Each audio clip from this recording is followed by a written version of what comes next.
Now that we have the ability to add posts in our app, we can add a number of other tables that post data is going to need as well. We're going to need to provide information about whether a post is liked, whether a post is saved, as well as any comments for a given post. So again, we're going to set up a relationship.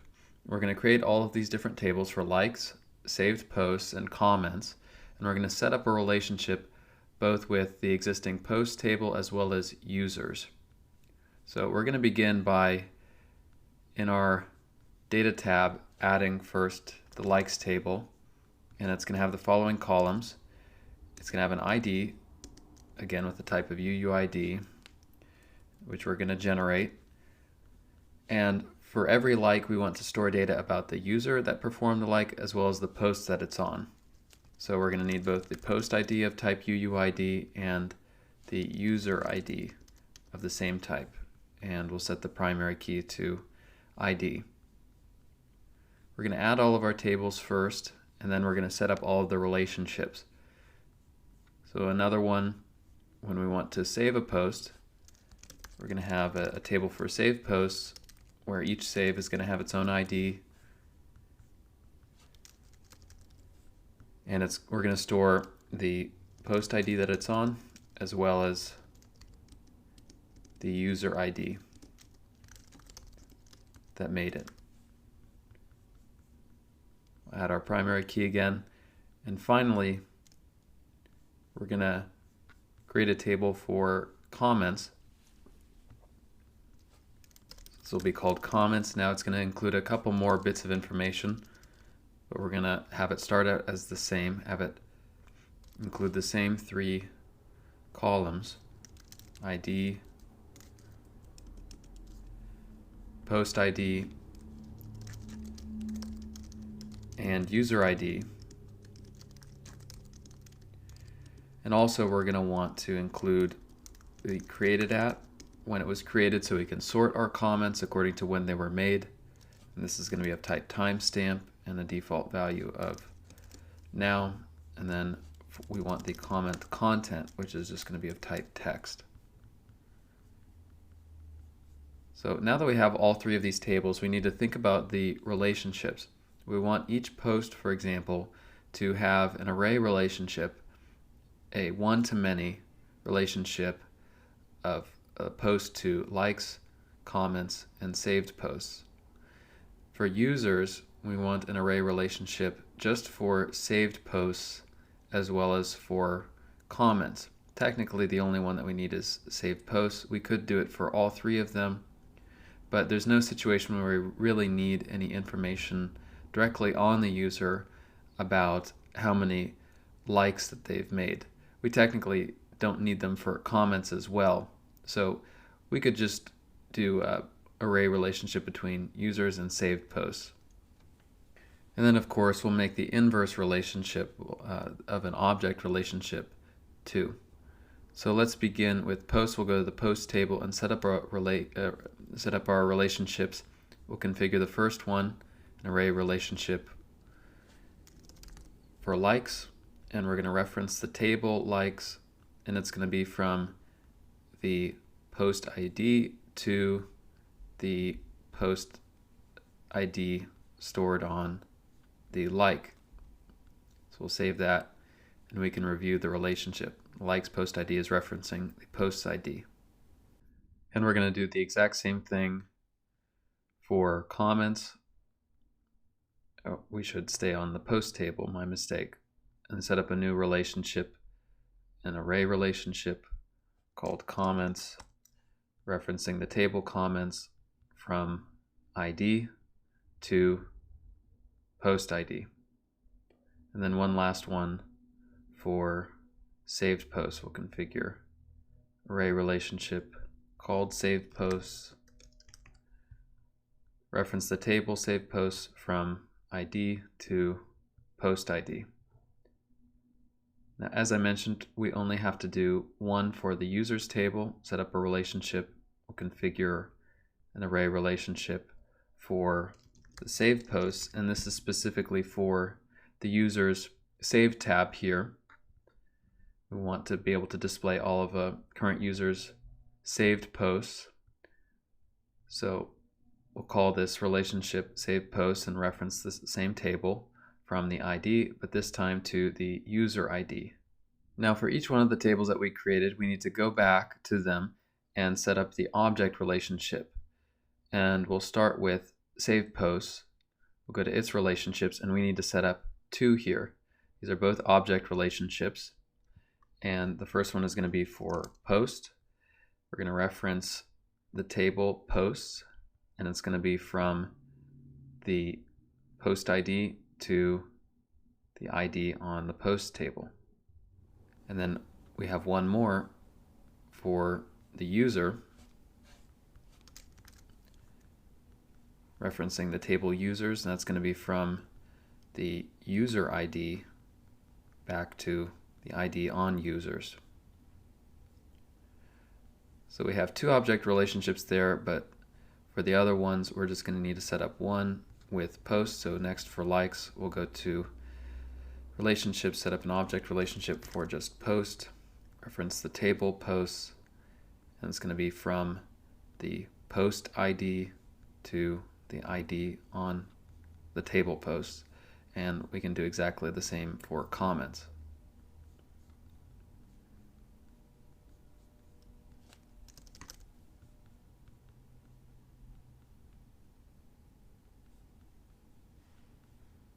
All right, and once all that's done, we have everything set up. And if we take a look at the post page, that's the page that we're going to work on next. You might have some broken media at the moment, but if we go to an individual page, you should be able to get a sense of what we need to provide. We're going to need to be able to show all of the user's information, their username, name, and profile image. We need to display the number of likes that it has. We need to display the comments. We're going to need information about the saved posts in order to check to see whether the current users saved that post or not, as well as all of the post information, including the media, when it was created, etc. So let's write out this query. We'll go back to our console, and we can find an individual post's ID. We just have one right now. We can grab that, and we're going to be querying for it by the post ID. So let's put that in the query variables area. We'll call this post ID, and we're kind of working backwards here.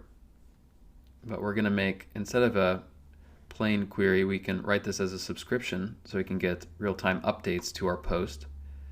So we're going to have a subscription, and we're going to call this getPost, and we can pass through the post ID variable that's of type UUID and required, and we can fill out all the information here. So we want this to be for a given post by PK.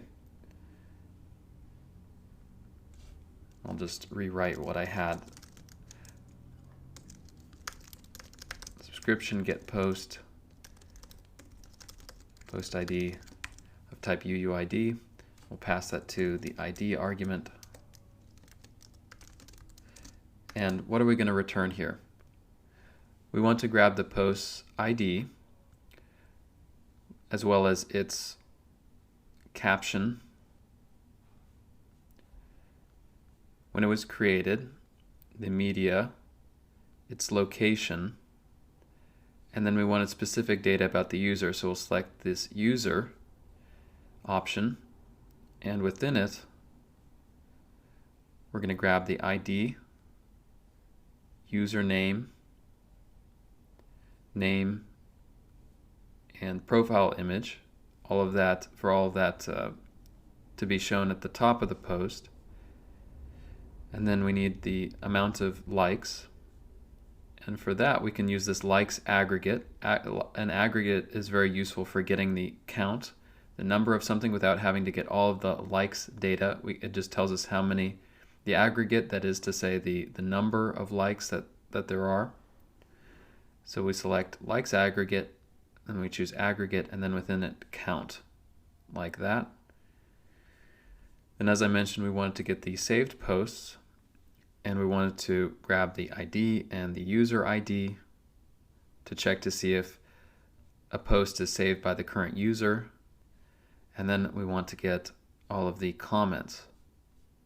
So for the comments, we'll select the comments option, and we want this to be ordered by when it was created. And we want the newest comments up at the top, so we'll do this in descending order. And then for each comment, we want the ID, the content, created at, and then we also want the user that made the comment. So you can see we don't have it right here. So we will in fact need to set up a relationship between the comments and the user so we have that field. This is important to see that if we don't set up a relationship here, we're not going to be able to get the users as a subfield of comments. So we have to set up that relationship between users. And we'll need to go to users first and set up, we'll have to configure an array relationship so one user can have many comments.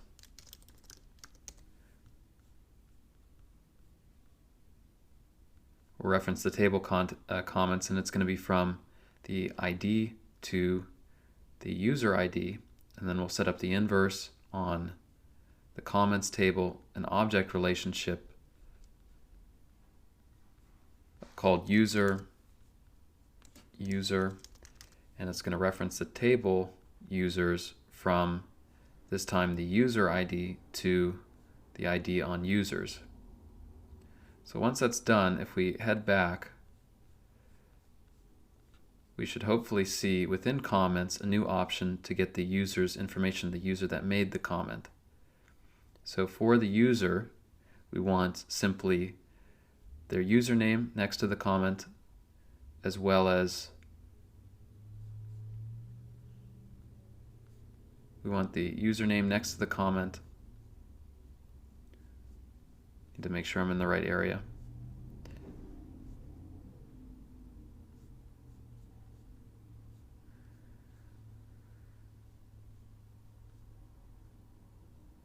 The username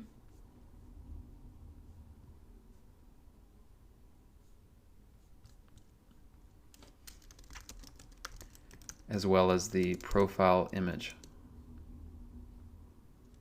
So when we execute this, we should get all of that data. Now at the moment we don't have any likes, we don't have any saved posts or comments just yet. But this is all the data that we want to get when we fetch a post. So now let's head to our subscriptions file, and we'll make a new one that will be called getPost.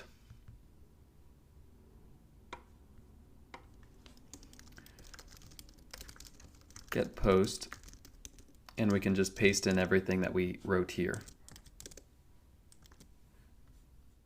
So once we have that, we can head to our post component. Actually, we're going to go to our post page. I want to make one small change. Instead of labeling the prop here ID, we're passing the post ID to for our post component. I'm actually going to call it the same thing, post ID.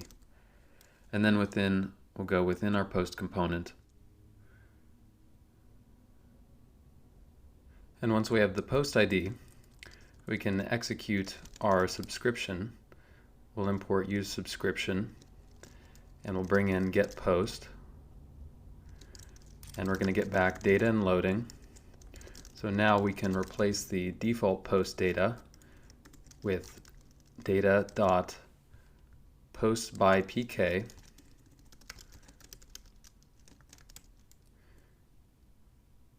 and we can remove the set timeout that we had and the loading state that we had before. Now, this may not work perfectly just yet. We might get an error, but let's just try this out. Now, to visit this post, we'll probably have to take the ID of the post and directly put it in the URL for now, at the end of the URL.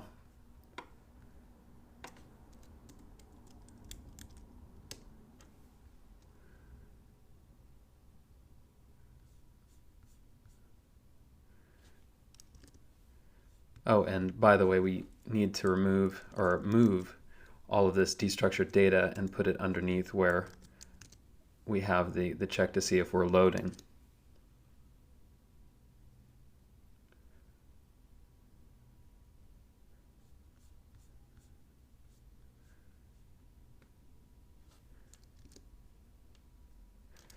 And I need to once again pass in the variables. So no wonder that wasn't working as it should have.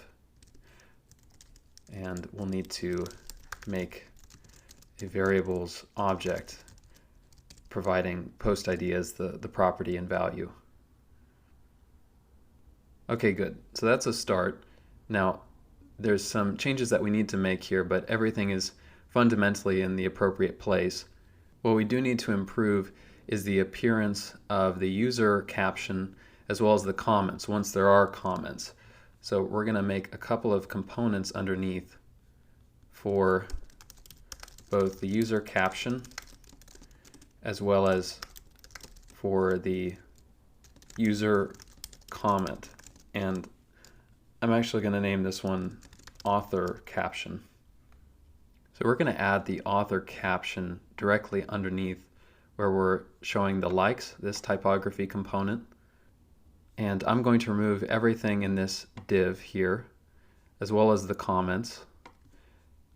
And we're going to restyle this. So first of all, for the div, I want to add some inline styles. I want to set overflow Y to scroll. We can add all of this to our use post styles if we want, but I'm just going to write all of these inline personally. The padding is going to be set to 16 pixels on the top and bottom and 12 pixels on the sides. I'll set that to important. And the height will be 100%. Now within this, we're going to include our author caption, and we're going to pass down the user data as well as the created at value, which we'll get from created at. We might need to destructure, as well as the caption. So let me grab created at, destructure that, and then underneath the author caption, we're going to iterate over all of our comments. So comments.map, and for each comment, we'll use the user comment, and it's going to have a key of comment.id, and we'll pass down all the comment data on its own prop. So for the author caption, we'll start there, and again, it receives the user caption and created at, written in camel case props. And here we're going to once again use post styles. We'll grab classes. I think it's worthwhile to style this once again so we're familiar with the structure. We're going to start with a div that's going to have the inline style where we set display to flex. We'll have an avatar here, and the source is going to be set to user.profile_image. The alt will just be user avatar. The style, inline styles will be margin right 14, width of 32, and height of 32. Then underneath that we'll have a div, and it's going to have the styles of display, flex, and flex direction set to column. Within that will be a link to the user who posted this to their profile. So we can just say to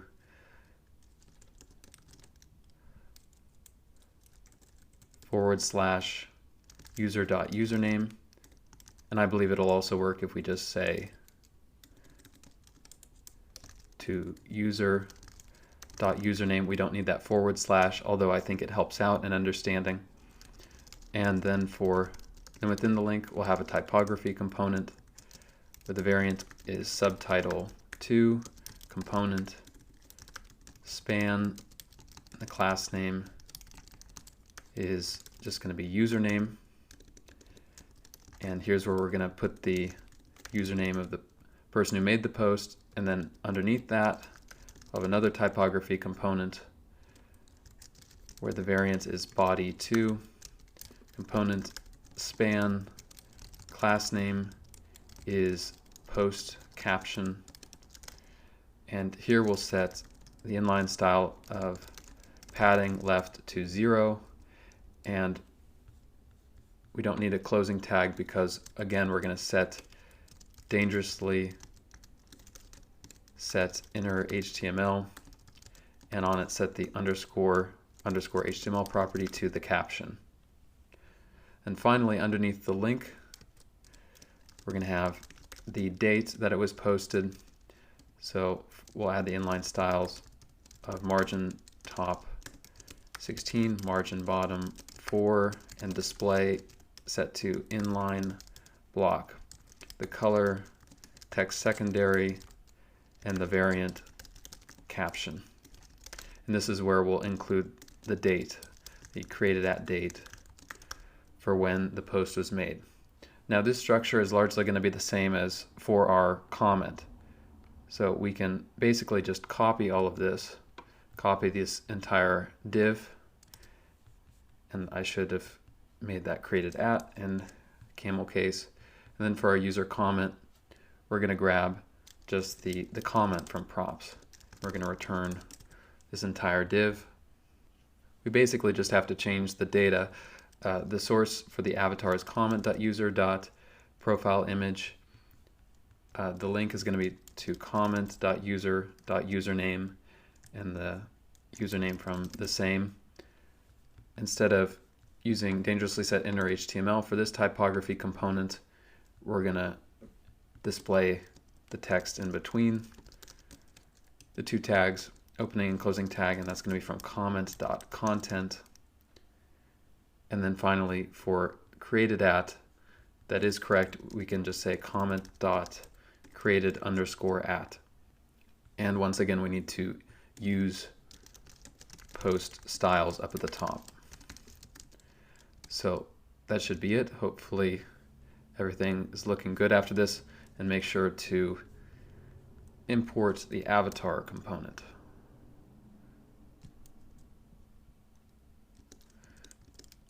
Once that's done,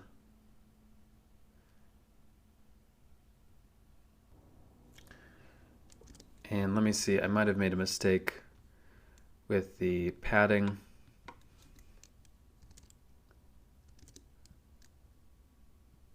Yeah, we don't need to set that to important. Okay, good. So the next step will be to display the location here up at the top. We can replace the name underneath it. We want to show the location of this post, and we also need to fix this undefined problem that we have with the likes. So for changing the location, we're going to pass it down to the user card, and we're going to go to that component, and it's going to accept another prop of location. And instead of having the name, if we have a location, we can set up a conditional like this. If we have a location, we'll show it. Otherwise, we'll have a fallback option of the name. And then for likes, we're going to need to also grab the likes_aggregate. And remember that in order to get the count, we needed to go look at this likes aggregate property, then go into aggregate, and then select count. So we might as well create a likes count variable and set that equal to likes aggregate.aggregate.count. And that's what we can change in our ternary here. If likes count is equal to 1, we have 1 like, otherwise we interpolate likes count likes. And the next couple of things that we need to grab, in addition to grabbing likes, we'll need to provide that underneath. We're also going to need saved posts, and we'll also need user_ID. With all this data now, we want to take care of being able to like and unlike a post, to save and unsave a post, as well as to make a comment. So we're going to need to head down first. Let's take a look first at the like button component. To this, we're going to need to pass down all of the likes data. So let's find our like button. We're going to pass down likes as a prop. And we also want to pass down a few other pieces of information. We want the post ID from ID, And we also want the author ID, and that's going to come from user.id. Let's head down there and destructure all of those props. And those were likes, author ID, and post ID. And what we want to first do is see if the button has been previously liked. I should say whether the post has been previously liked. So for this, and that is to say by the current user. So we're going to need to use context and grab the user context in order to get the current user ID. And then we're going to take the likes array, and if we look at that, if we look at its structure again, remember that likes just consists of a post ID and user ID. We're going to iterate over it and say likes.sum, and we can use an arrow function here and destructure the parameters and grab the user ID and check to see if the given user ID, any of the user IDs, is equal to the current user ID, which means it's been liked before by the current user. And we'll put the result in a variable is already liked. That value will be true or false. And instead of providing an initial value of false to the liked piece of state, we'll pass is already liked as the initial value. And then with that, we can create all of the variables necessary for performing a mutation. We're going to need the post ID, which is going to come from props, and then the user ID, the current user that's liking it, that's going to come from current user ID, and then later on we'll want to provide this other value, the author ID, as one which we'll call the profile ID. And the reason for this is for a notification. We want to give a notification to the user who made the post that it's been liked, but we won't do that just yet. And we want to pass both these variables to handle like and handle unlike when we perform the mutation. But we need to write those mutations first. So let's go here. Actually, we might want to go to our console and write this out. We want to write a mutation first for liking a post. So I have a mutation like post, and it's going to accept the post ID of type UUID, and then the user ID of type UUID. And we'll revise this mutation later on. But for the moment, we want to insert likes. We want to create a new like. So I had a new mutation. Wish it didn't remove what I previously wrote, but we'll insert likes. And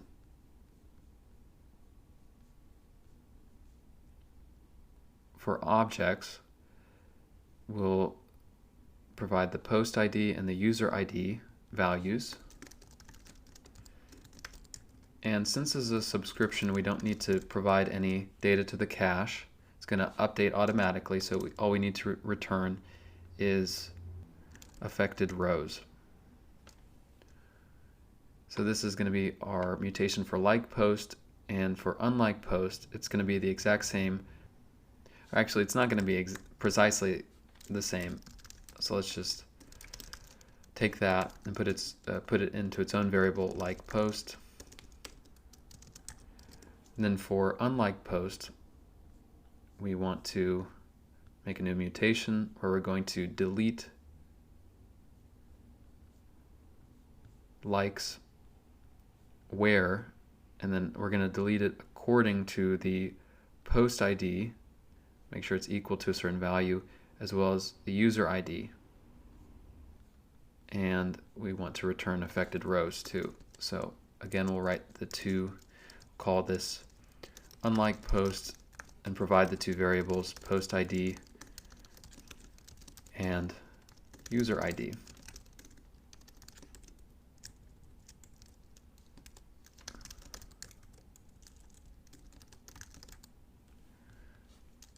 Okay. So this will be called unlike post. So let's use mutation we're going to use both like post and get the like post mutate function. You can copy this and import unlike post to get its mutation. And then for handle like, we want to call like post and pass in the variables object. For handle unlike post and pass in variables. So let's make sure that this works. We'll save everything. Make sure we import everything correctly.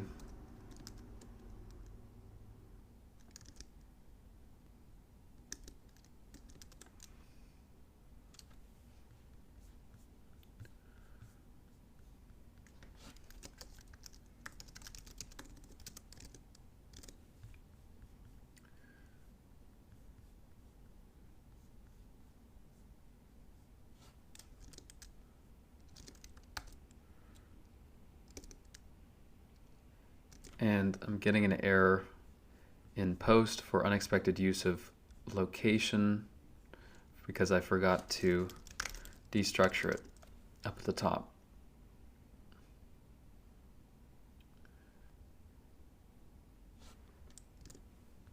And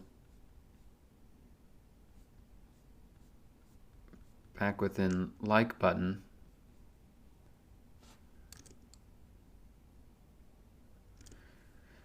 it's telling me that likes is undefined, so I might have forgotten to grab the likes data. So we need to modify our subscription. We need to grab ID and user ID for likes. That was my mistake. And once we have that, we have the count of likes, 0, and we see the location up at the top in our user card. And if we hit the like button, we see since it's a subscription, the value immediately updated, the count of likes immediately update. If we unlike it, that's also updated in the UI right away. So that's working correctly. Now we want to move on to saving our posts. So let's go ahead and write the mutation for that. It's going to be very similar to our like and unlike post mutations. We can pretty much copy both of them. We can copy like post and unlike post and just make some small changes.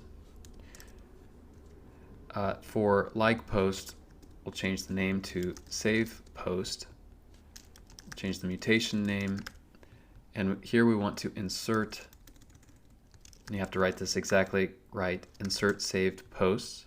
And for unlike post, we'll change that to unsaved post, change the mutation name, and this is going to be delete underscore saved underscore posts.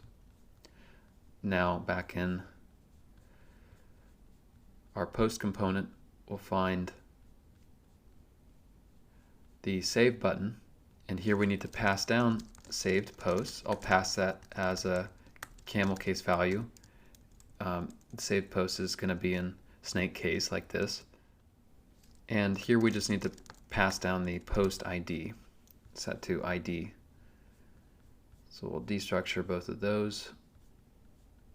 And that's because the reason we're providing just those two is because we don't need to provide the author ID because there's no notification for the user who made the post regarding when another user saves it. So we'll have the post ID and then the saved posts. We need to do the same exact thing where we iterate over saved posts and check to see that the user ID is equal to the current user ID. So we'll grab current user ID from context, user context again, and say save post.sum and destructure from each of them. The user ID property is user ID equal to current user ID anywhere. If so, say this is already saved and provide that as the initial value of the saved state variable. Now for handle save, I want to use mutation for save post. I'll just go ahead and manually import it. Save post and unsave post.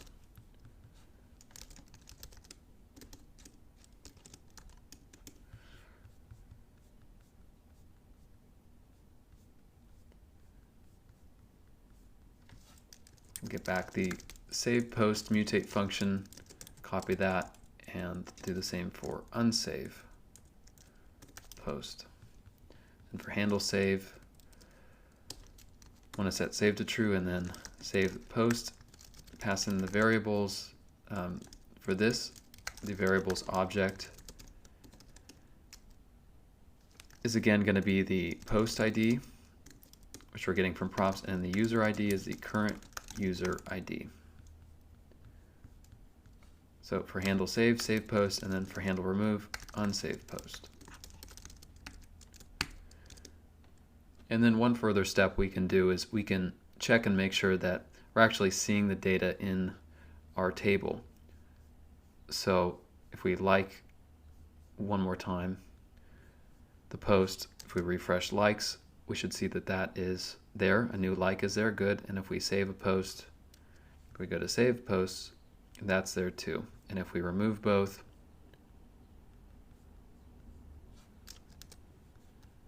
we'll see that they're both gone. And then finally, the last thing that we'll do is the add, or we should actually call it the create comment mutation. Now, what is this going to need? Well, the data is a little bit different, but if we look at its columns that we set up, we're just going to need the post ID, user ID, and content for each comment. So again, we can write this pretty easily in graphical mutation, create comment.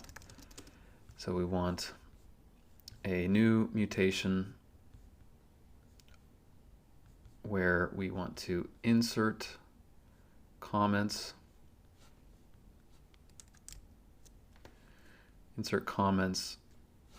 and for the objects, it's going to be post ID, user ID,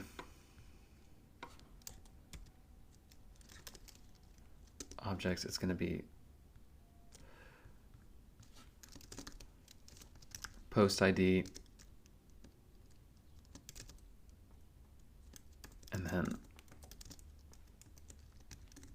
user ID, and content. So we'll make all the variables for that, and we want to return affected rows.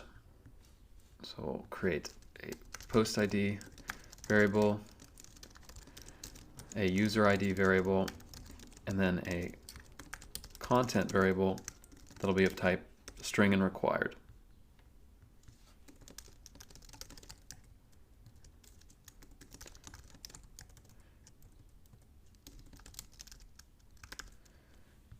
Okay, we'll copy all that and we'll make a new mutation in our mutations file named create comment.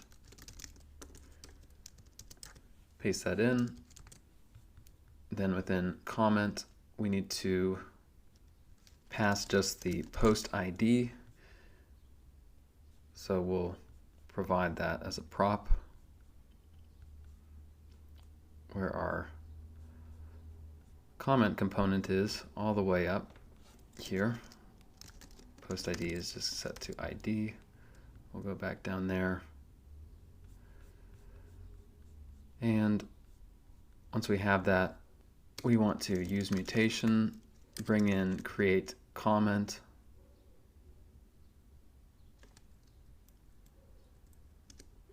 then get back our mutate function with one called create comment. And for this, when we submit it, we'll execute this mutation when we click on the button, and we'll call a function handle add comment.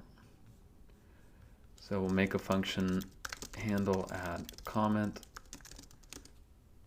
and we need to create our variables object. It'll consist of content, and this is going to come from that state variable content post ID, and then the user ID again is going to be the current user ID. So again, we'll read from user context to get that.